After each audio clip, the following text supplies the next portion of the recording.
1. Berdasarkan hasil konferensi tingkat menteri negara-negara anggota PBB yang diselenggarakan UNESCO tanggal 8 September ditetapkan sebagai Hari Aksara Internasional. Apa tadi yang dibaca? 8 September ditetapkan sebagai Hari Aksara oleh UNESCO PBB.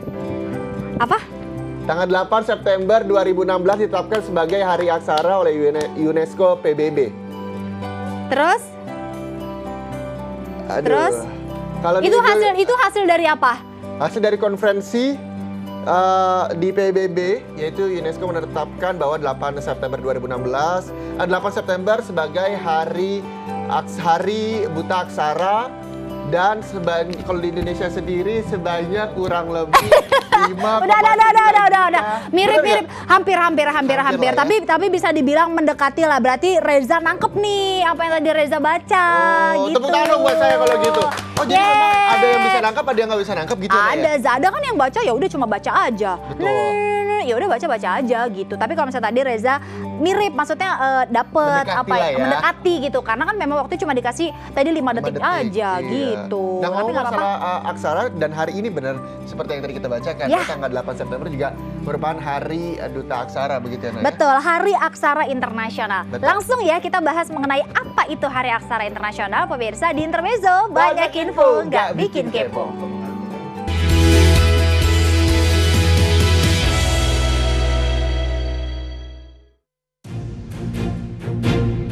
Meski sudah 71 tahun merdeka, namun belum semuanya orang Indonesia bisa membaca. 5,9 juta warga Indonesia bahkan tercatat buta aksara. Mayoritas warga Indonesia yang buta aksara berada di usia 45 tahun ke atas atau mereka yang tidak bisa bersekolah. Untuk menekan angka buta aksara, pemerintah membuat gerakan Indonesia Membaca. Meski masih ada jutaan orang di Indonesia yang mengalami buta aksara, angka ini terus menyusut jika dibandingkan dahulu. Saat Indonesia baru merdeka, angka buta aksara mencapai 95% dari total jumlah penduduk.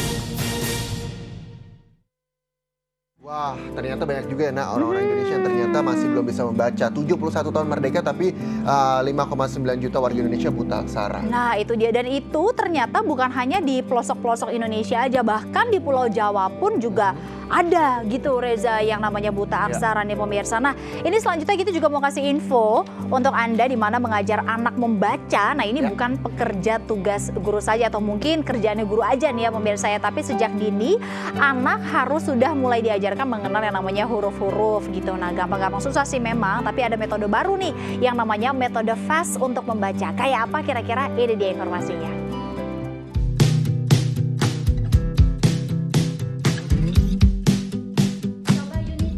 A, B, C, D. Sedang belajar membaca dengan metode belajar konvensional atau dengan cara menghafal huruf-huruf alfabet secara manual. Mungkin itu terlihat biasa saja. Belajar membaca memang penting. Namun apakah Anda masih menggunakan metode kuno tersebut?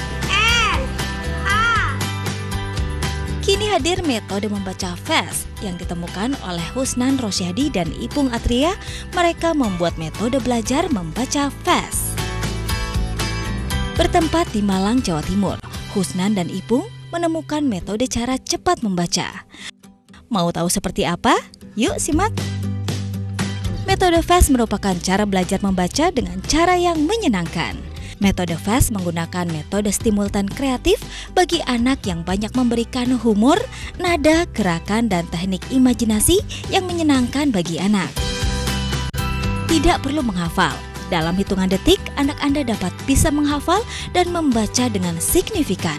Berikut salah satu contoh rahasia metode stimultan yang ada di metode belajar membaca FAST. Langkah pertama, siswa diajarkan untuk menirukan ucapan balon. Gunakan 3 kali tepuk bersama dengan bunyi balon dengan suara keras pada kata ba yang terakhir. Guru mengucap balon, siswa menyahut ba, dan sebagainya. Langkah kedua, guru menjelaskan gambar. Ini gambar balon diikat pada kayu. Ini kayunya, yang ini balonnya. Dengan cara ini, seorang anak dapat mampu membaca dan menghafal aneka huruf secara cepat tanpa perlu menghafal. Nah itu dia ya, bahwa memang banyak sekali ternyata buta aksara yang terjadi untuk anak-anak Indonesia begitu. Ini betul. menurut data yang saya baca juga berdasarkan data dan juga statistik Kemendikbud tahun 2015 saja nih pemirsa, ada 6 provinsi yang meliputi banyaknya penderita buta aksara di Indonesia. Yang pertama itu ada di Jawa Timur, kedua Jawa Tengah, Jawa Barat, Papua, Sulawesi Selatan, Nusa Tenggara Barat, dan jumlahnya ini bahkan hingga jutaan orang yang tidak bisa membaca. Iya, maksudnya di era sekarang ini harusnya membaca ya harusnya sudah bisa gitu ya Reza ya. Tetapi itu dia pemirsa, masih banyak lagi yang memang belum bisa membaca, dan kali ini kita sudah mendatangkan salah satu penemu metode membaca dengan cara cepat. Wah, kalau gitu nih cocok sekali nih, apalagi buat anak-anak yang baru bisa bicara. Buat belajar membaca secara cepat. Itu juga bisa diajarkan mungkin untuk ada kerabat sudah lansia mau membaca gitu, mau belajar membaca, ini juga metodenya bisa diajarkan karena caranya cepat nih pemirsa. Sudah kedatangan Mas Ipung Satria di sini ya. Ada Mas Ipung Atria di sini. Halo Mas, apa kabar? Halo Mas Ipung, tepuk tangan dulu dong buat Mas Ipung. Ini salah satu metode yang menurut saya baru ya Mas Ipung ya. Ketika memang banyak orang yang tidak bisa membaca atau bingung cara membaca, Mas Ipung ngeluarin metode-metode baru. Betul sekali, dan ini juga sudah dituliskan di bukunya Mas Ipung nih pemirsa. Jadi memang Mas Ipung ini bukan hanya sekedar mengajarkan saja, tapi juga sudah menuliskan di sini, dan salah satunya ada Mas Ipung di sini ya. Ini dia Mas Ipung Atria, itu dia sebagai penemu metode membaca cepat. Kita mau tanya-tanya sama Mas Ipung, bagaimana sih kira-kira cara membaca dengan cepat yang mudah pastinya ya Mas ya, bukan cuma baca cepat tapi susah gitu, tapi ini dengan cara mudah untuk mengerti. Gimana tuh Mas? Jadi intinya FAST ini adalah Fun and Stimulation Technique. Fun Jadi and Stimulation, cara belajar membaca yang memberikan stimulasi kepada anak dengan cara-cara yang menyenangkan gitu. Intinya adalah 3 poin. Yang pertama, FAST tidak mengajarkan metode konvensional A, B, C, D, E, enggak. Karena gitu. itu tapi kan itu mengajarkan ininya, huruf-hurufnya. Karena gini, kalau metode konvensional itu butuh proses waktu yang lama untuk anak bisa mampu membaca. Yang kedua, memang kita tidak mengajarkan, dilarang mengajarkan A, B, C, D itu. Karena kelemahan anak biasanya susah untuk menggabungkan A ke B, B A, B A, itu susah. Oh, dia susah gitu, justru ya. Kemudian yang ketiga, kita menggunakan prinsip pengajaran humor, nada, gerakan, dan kemudian kita menggunakan gambar pemicu ingatan. Ya, untuk menstimulasi anak itu biar ketika cepat bisa 3 membaca. metode itu dilakukan sebenarnya ketika memang buat orang tua di rumah nih, mungkin nih pemirsa di rumah yang ingin belajarkan anaknya untuk belajar membaca, itu sebaiknya dilakukan dari anak usia berapa sih? Sebenarnya ada banyak perbedaan pendapat ya. Apakah boleh anak usia dini itu diajarkan membaca? Boleh saja. Anak usia dini sekali berapapun usianya, ilmu itu wajib diberikan kan, diajarkan usia sejak dini. usia Berarti dini. range-nya sekitar usia berapa Mas Ipung? 2 tahun ke atas boleh. Start dari 2 tahun ya. Karena anak dalam kandungan ibu sudah diajarkan ilmu kan. Kenapa tidak? Asal metodenya itu menyenangkan dan tidak membuat anak menjadi stres. Seperti yang tadi 3 metode itu. Betul.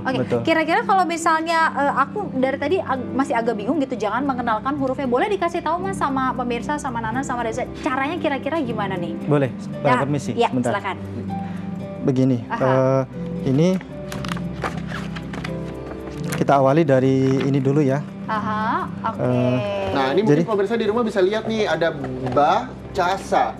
Tapi kalau misalnya kita nggak tahu alfabet, gimana kita bisa tahu bahwa itu huruf B, huruf A, huruf C, huruf S? Di metode FAST ini, semua huruf alfabet diajarkan ketika anak sudah bisa membaca.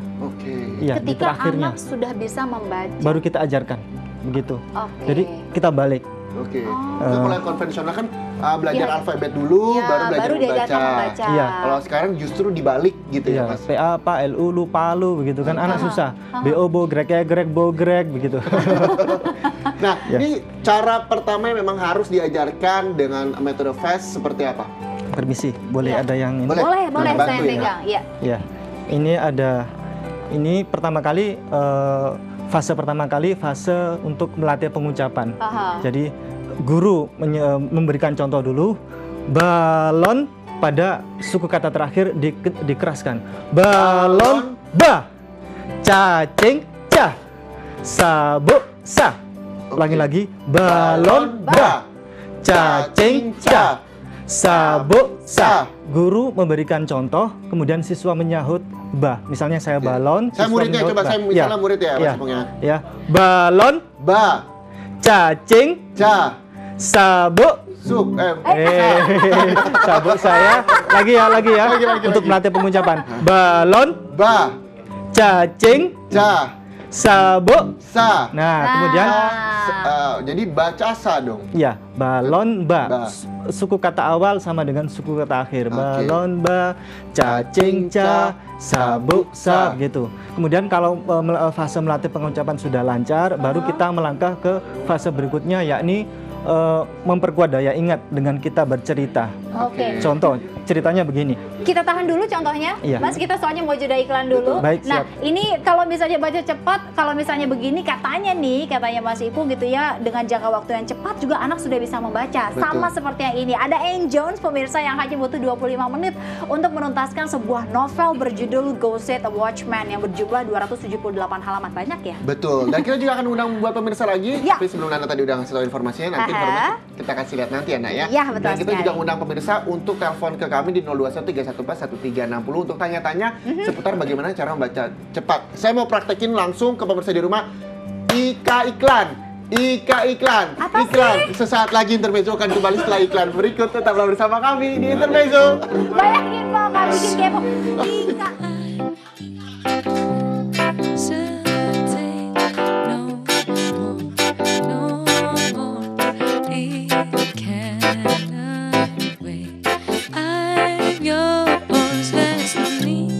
To complicate our time is short.